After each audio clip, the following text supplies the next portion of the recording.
time, changes coming down on me. Occhi stanchi, sguardi morti, il cuore che si agita, riflessi immensi persi nei complessi di Fatima. Possiamo darci fuoco ma nessuno c'ha la tanica, perché l'amore ingravida ma dopo ti decapita.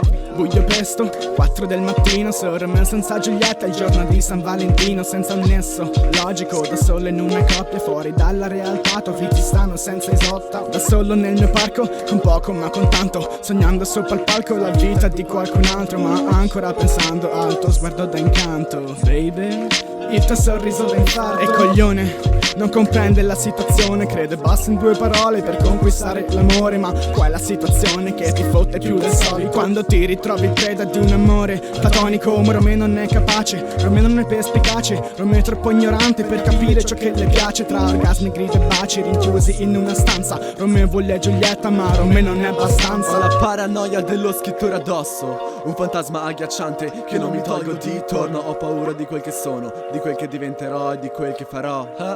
E se un giorno crescerò, Peter Pan di sto cazzo morto stanco. L'unico sogno che ho è la lussuria, essere un capobranco.